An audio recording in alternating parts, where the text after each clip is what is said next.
All right, Ray, I want you to check this out. We've got Ford. I mean, in all sense of the word, we're having some panic here hitting a lot of these auto manufacturers, so much so that they have to pull out all the stops with adding new programs. Ford, who just got off the back of doing their employee pricing, well, we're doing something else now because we got to get butts in seats. So they're doing 0, 0, 0. And what I understand that to believe is that we have zero money down, Yeah. 0% interest for 48 months, Yeah. and zero payments for 90 days. Yeah. Now, we already have credit problems in the system. We already have record high auto loan delinquencies. We already have record high credit card delinquencies. So now let's get people into loans with no money down, no payments, no interests. This has got to go well, right? Well, for the 2% of Ford buyers that will qualify, sure. All right, so explain to me what's actually going on here. Well, the beautiful thing about programs like this is that the headlines are great. 0, 0, 0, 0% financing for 48 months. Yeah, that sounds great, but so few customers actually qualify. You have to be top tier credit wise. Top tier today is usually considered like a FICO score of 740 or above to get top tier.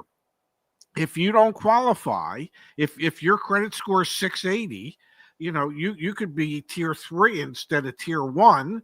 And instead of it being 0% interest for 48 months, maybe it's 3.9 or 4.9% interest. And then when you look at what the payment is over 48 months, the people that would want to buy the vehicle can't afford the damn payment, even if there's no interest associated with it. So it's great publicity. But if you scroll down in that article, there are so many of their popular vehicles that are excluded from this promotion. So, if you're going in there for a Maverick and you're expecting to get 48 months, 0% financing, afraid not, Mavericks don't qualify. All right, let's look at the fine print here then. 2025 model year Raptor vehicles, Bronco Sport, Bronco, Expedition, Maverick, Ranger, Transit, Super Duty, and Lincoln Navigator are excluded. What's left? The F-150. It's just on F-150s. Why don't they just make that the promotion, right? 2024 model year Raptor vehicles, Maverick, Ranger, Transit, F-150 Lightning in 2024 and Mach-E are excluded. 0 down payment, 0 first month payment, 0% interest for 48 months, and 0 payments for 90 days. And obviously tax, title, and dealer fees are extra, and not all buyers will qualify. Not all buyers will qualify. Not, what they should do, if we ever believed in truth in advertising in this country, instead of saying not all buyers will qualify, truth in advertising would have them say, most buyers will not qualify for this offer. I mean, it's just that simple. I wish the vast majority of their customers would qualify for it, but the vast majority of their customers will not. And as you stated, what's left to buy other than an F-150? I mean, there's not much that qualifies for the program, but it certainly looks good. The headline looks good, sounds good. For Americans, built in America. It's great, except that, well, most people aren't going to qualify for that. We understand, that people's budgets are being stretched and this and that. And so you come out with this program that looks and sounds wonderful that 90% of their customers aren't going to qualify for.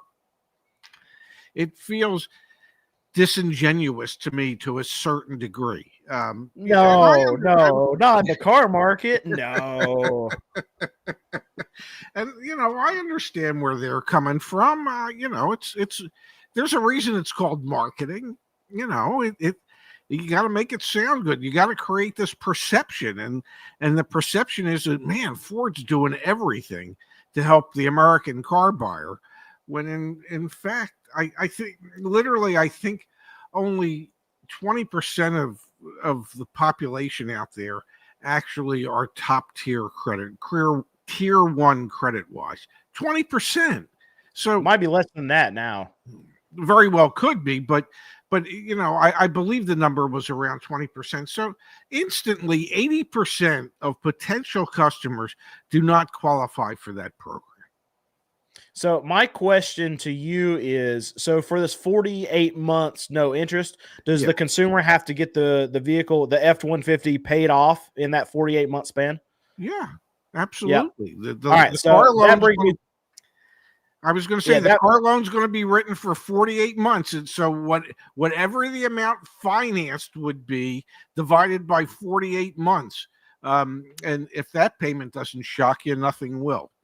So that's what I wanted to get to next. Let's actually work this out and show Okay. what a customer that would qualify, the 3 of those customers that are out there in the world that then have to want one of these F-150s and then sign up for this program, what it actually looks like. So I want to take just your average F-150.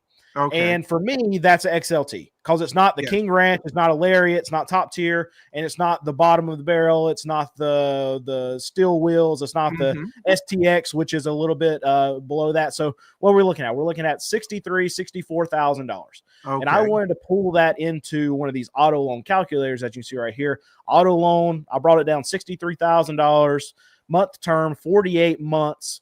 0 down, 0 trade in, 0 everything, right? And then we got sales tax. I'm in North Carolina, so that's what we're putting in right here. That monthly payment on that truck for this great incentive is going to be $1,312.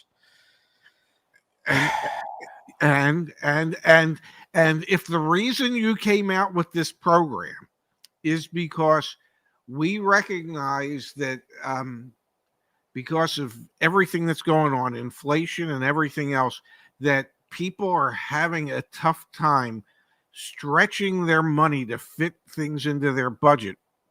How does that do it? Listen, I'm a widower. I'm 74 years old. I live in a condo that's paid for. Okay. My property tax is $2,200 a year. My electricity is $200 a month. Okay, my common area charges are $670 a month, and I make a decent living. But I couldn't afford a $1,300 a month car payment, and I don't really have much in the way of expenses. So if the idea here is to help the average customer, how does this help them? Now, the beauty of it is the average customer won't do any of the research to understand that this doesn't really work for them. So they're going to get there. They're going to find out that, oh my God, the payment's $1,300 a month. I can't afford that. Great. What if we extended the terms for you to say 60 months or 72 months or 84 months? Because we know that most people are payment buyers. So even at 84 months, it's still $750. But Ford would never do that because we're not going to put an interest rate in for that one. So let's say it's 8%. It's still going to be close to $1,000 a month. All right, let's see. 8%. Yeah, you're exactly right. Boom. So, but the customer goes, oh, that's $300 some a month less. I could probably stretch and make that happen. And so people are just going to get more overextended than they were before they walked into that damn place. And check this out. If you're signing up for one of these loans, which I am always for being a cash buyer because I don't want to give someone my money so I can borrow their money to buy specifically a asset, liability, whatever you want to call it, Yes. something that's going to go down in value. That vehicle Yes. is absolutely going to go down in value. The total loan interest, the total money that you are setting on fire over the course of this loan, which is what most people are signing up for now on one of these F-150s, you're throwing away about $20,000 over the course of this loan. That truck was only $63,000, and you're just setting on fire another $20,000 on top of that when you're signing up for one of these loans. But that's how we live in America. That's that, you know, it's if you're going to tell me I should only buy things when I can actually pay for them, oh my God, the economy will crash tomorrow. Okay, the whole system. Yeah, but you would be okay. I would be, yes. Yeah. but what you have to realize is the whole system that we live under is just built on this house of cards, house of credit cards, I suppose. But it's a house of cards. It's this fool's gold. You can have it all today. Well, you just have to pay a little bit of interest to be able to do that.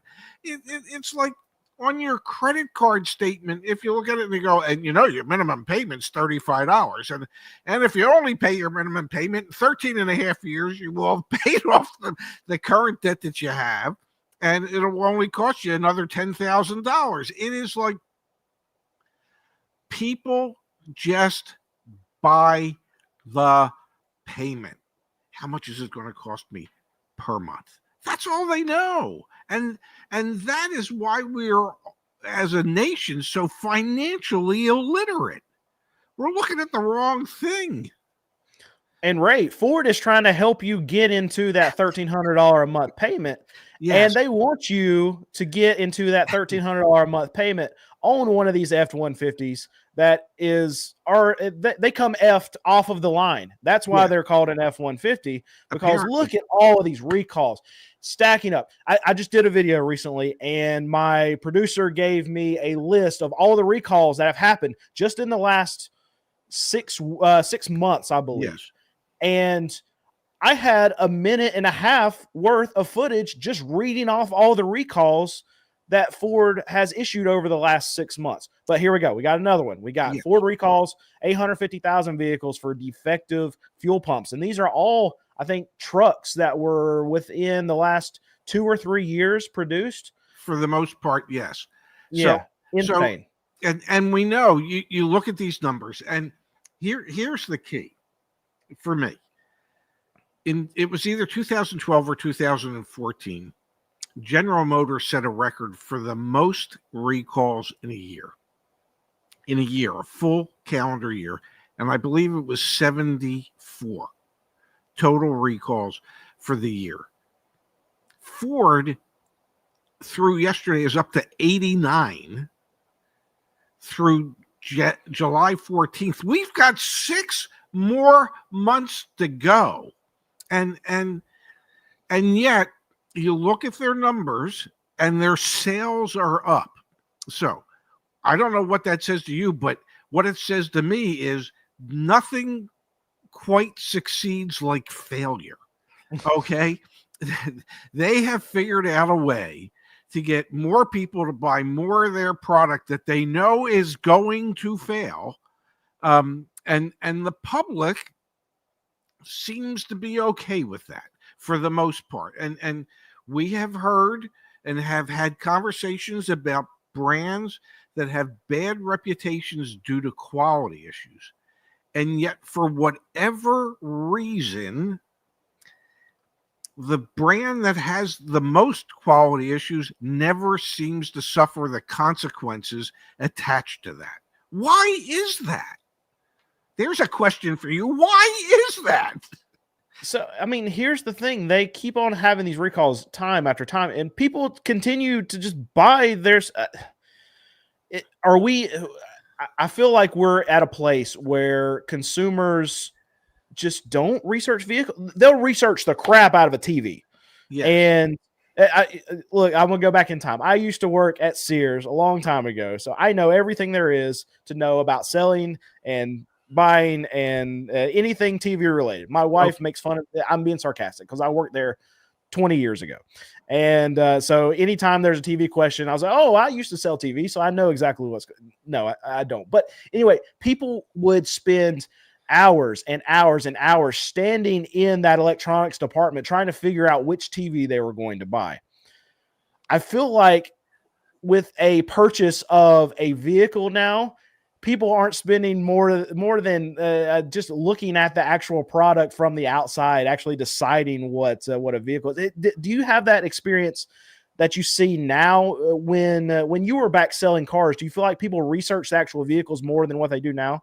Well, I think, with the advent of the internet, it became easier for people to research things. And so there was this time period where, yes, people would spend hours upon hours on the internet doing research before they would actually show up at a dealership. And today, even though there's more information that is readily available to people, I think the vast majority of people have just said the hell with it. I'm not gonna spend my time doing that. I would rather be an uninformed buyer than be an informed buyer. It's so much easier to be uninformed. Okay, it takes less time. There's less effort, and then eventually, ultimately, there's more grief down the road because, well, you're at the service department, every couple months. But life was easy. I didn't have to do any research. I didn't have to invest any time, effort, and energy into this. And so if the increase in sales is due to their customers coming back and buying more cars, well, they're the ones that have been getting the recall notices. So there's no excuse for those people not to know that their vehicles have been recalled. Maybe they choose not to get the recalls handled. I don't know. So I have a question for you. You used to run dealerships, and so if you were one of these Ford operators here, and you know about all these recalls that are coming out, how do you approach selling vehicles or telling people about the actual recall numbers, or is that something you don't act like it doesn't even exist whenever a customer comes? Recalls. I feel like Jim Moore. Playoffs. Recall. We're not talking recalls here. I mean, if a customer asks a question about recalls, you say, well, yeah, obviously we've had some issues in the past, but oh my God, they are investing more money today to make sure that we don't have these type of issues moving forward.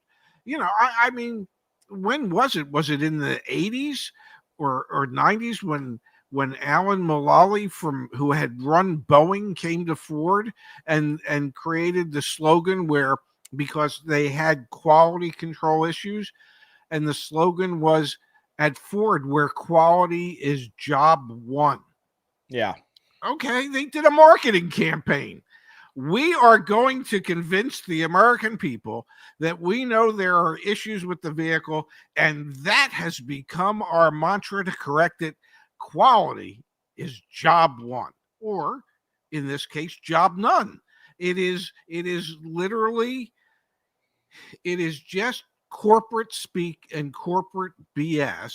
And so if you were a Ford dealer, you could say, well, look at the new guy they brought in. He recognizes the issues. They're on top of this.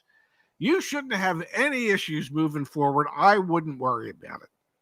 And what's so funny, I remember covering a bunch of Ford earnings last year, and it seems like earnings call after earnings call after earnings call. They're like, okay, we know that warranty spends recalls is a big problem, and it's eating into our margins. So what we've done is we're going to do this, this, and this, and this, and it's going to fix. We're adding a new layer of checks for our quality control. We're adding AI to be able to run over this stuff. We're adding new departments to check on the departments who are checking on the departments of our quality control. And guess what? It's getting worse. So what are we doing, Ford? What are we doing here that we're adding money to fix the problems, and the problems that we're throwing money at are getting worse. I mean, what does that say? If you're an upper management at Ford, and you have stated over the last 3 or 4 years during those earnings calls, and they have, in regards to their quality issues that they've been having and the recall issues that they've been having, what does it really say when your quality is so below standards that in the first 6 months of the year, you have surpassed the record for most recalls in an entire year? It seems to me, it says, we're going to mention it. We're not really going to do anything about it, but we're going to mention it, and make it, and we're going to mention it like we're going to do something about it. And then we're not going to do anything about it. And we're not going to hold anybody accountable for the fact that it's getting worse instead of better. Because have you read anywhere where somebody in the quality control of the manufacturing of these vehicles has recently been let go by Ford? I haven't. And they talk about it. They talk about it all the time. They know that it cost them like $2.5 billion last year for warranty and recall repairs. I mean, it's an astronomical number. You can't tell me Farley doesn't go, my compensation, even though it's about $26 million, could be so much higher if we could figure out how to not spend that $2.5 billion in recalls. So, but they acknowledge that it's a problem. But my thing is, you see the problem, it's a problem, you're losing money. You got to do, something. I don't know if they're even trying. Well, according to press releases, they are. Yeah. Yeah, you would think. You would think that somebody has to be held accountable, but nobody is, and so it continues, and it will continue. It is beyond me that a company that has been building cars for as long as they have can have so many more issues than any other manufacturer out there, and really not address it. And I noticed today that I think their stock was down a couple dollars a share today. It's like, why is anybody investing in them at the moment? Why are customers buying their cars? Unless the customers are thinking, I'd really like to make friends with my service advisor and see we're them down. Yeah, we're down 2.5% today on Ford. And I'm seeing headlines of recalls, and is that why? Is that why we're down today? Maybe. Okay. I'll have to do some checking on that in a little bit, but yeah, I mean, it's crazy to think about how we have this continuous problem, and then we can't come up with anything. And this is interesting comment, and I want us to talk about this for a second. Okay. When do we consider Fords built between 2022 and 2025 lemon cars, or just Ford,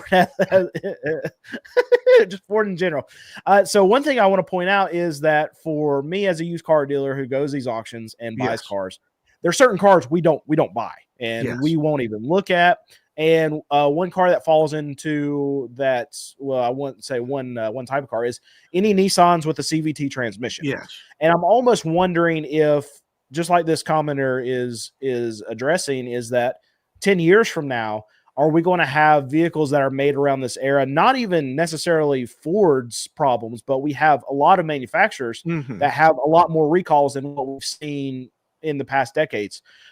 Is it going to be a factor of, okay, now those used vehicles, that Ford F-150 from 10 years ago, if we're looking, is it going to be just a no-go for a lot of dealers? Are you see that going the way of like Nissan now? Well, at a certain point, I mean, How many times have you told me that a Ford Taurus, when you saw it at the auction, you were buying it?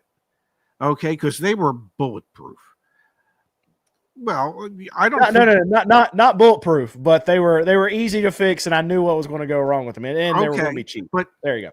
But would you feel the same way about an F-150 10 years from now when you're looking at a 2020 or a 2021 F-150? Are you thinking to yourself, well, this is a vehicle that's going to be a good vehicle for me on the lot because I know what the issues could be and they're easy to fix? Or is it going to be, it's like the CVT transmissions in the older Nissans, I'm just going to avoid it at all costs? Well, I can tell you my personal experience is that I was a Ford guy. If I was going to buy a truck, I was going to buy a Ford. So maybe, I don't know if it's been 2 years now, maybe a little bit more than that. I had a 2018 F-150 that I bought from the auction. Thought I got a good price on it. It only had, I think, 70 or 80,000 miles on it. When I got it back to my lot, I drove it for a little bit.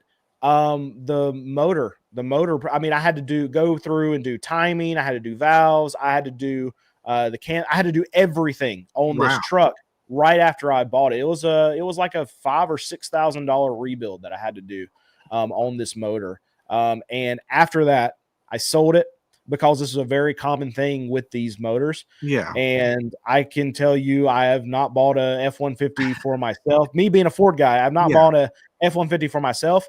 And I will not be buying an F-150 in the near future, at least for myself. And now if I was going to buy a truck, it'd probably be a GM. So I'll say that I was a Ford guy. I'm no longer a Ford guy because of that experience, the research that I did, knowing that these trucks have this kind of problem.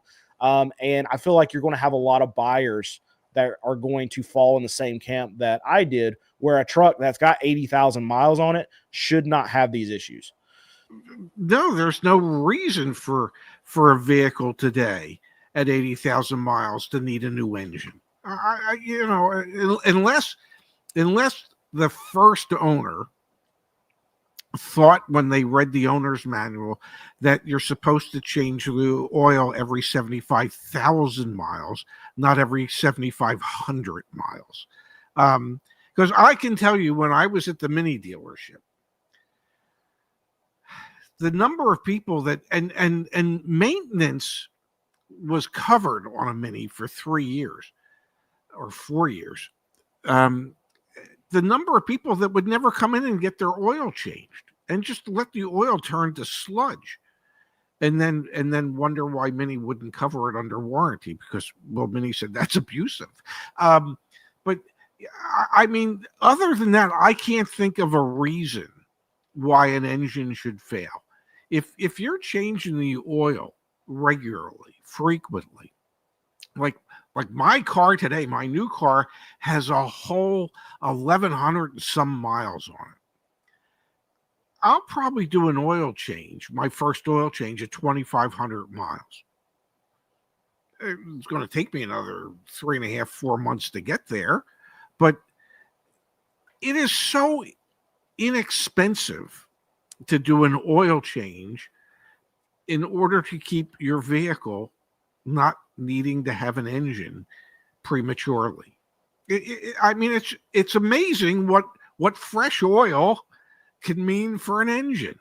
So the only reason I would think that an engine should fail at 70 or 80,000 miles is because whoever owned it before you never bothered to change the oil. I mean, but the thing about it, that you have, over the years, you have a lot of manufacturers that have made motors that, I mean, they are likely to fail within 100,000 miles or less. Yes. I mean, you had a lot of Nissan Altimas that were the 6 cylinders that had not oil consumption problems, but head gasket problems. Mm-hmm. And if someone overheats them, I mean, they're gone. That's a very common thing. You had a bunch of Subarus that had a bunch of head gasket problems. You have Kias that had engine issues. Yeah, and they were bad about knocking, about throwing a rod. So those like Kia Optimas, and so there's things that follow these vehicles over the course of years that not only hurt the value of the company because people have that experience and then they no longer, like me, no longer going to be a Ford guy. I'm no longer going to buy a Ford truck. If I were one to buy a new Ford truck, you're going to have people that get pulled out of the market because of that. But then you have their values that take a big hit too, because used car dealers like myself are not going to buy that Nissan with the CVT transmission, so their values tank. So then you see new vehicle buyers that might look at a Nissan Altima or might look at Toyota Camry, and they kind of like both of them, but they're going to look at how they hold their values, and they're going to see that Nissan Altima's tank in value, whereas a Toyota Camry is going to hold its value a lot better. So that can hurt a company as it goes on throughout time. You would think customers would do that. I would hope customers would do that. Okay, yes. Let's go with I would hope. You would hope. I would expect. Okay, and the reason I would expect it is anytime you're asking somebody to spend a lot of money, and an automobile is a lot of money, as the purchaser, you should want to do your research prior to spending that money. So that's why I say I would expect it. I know better. I know the vast majority of people won't do the research, which is obviously what Ford counts on. But until we can convince the vast majority of buyers out there to do their homework, to do their research, to know what it is that they're getting into before they get into it, we're going to be able to have conversations like this for years more. I mean, it's just, yeah. I can't wait to do this again a year from now. Yeah. So boys and girls, that is the moral of today's story. Make sure before you're buying a new car, before you're buying a used car, make sure you do your research. And for me, speaking of, I'm a used car dealer. For me, speaking to you as a used car dealer, find you a trusted mechanic before you buy a vehicle. I don't care if you're buying it from me, if you're buying it from your mom, if you're buying it from someone you know your entire life. Make sure you get that car checked out by a mechanic before you actually purchase it. Research is very, very, very, very, very, very, very important when you're buying a vehicle, and that's the thing. If I was going to give anyone any advice that watches any of my videos, that's the first thing. Get a mechanic, get it checked out, know more about that car than the person selling it before you actually buy the car. Absolutely.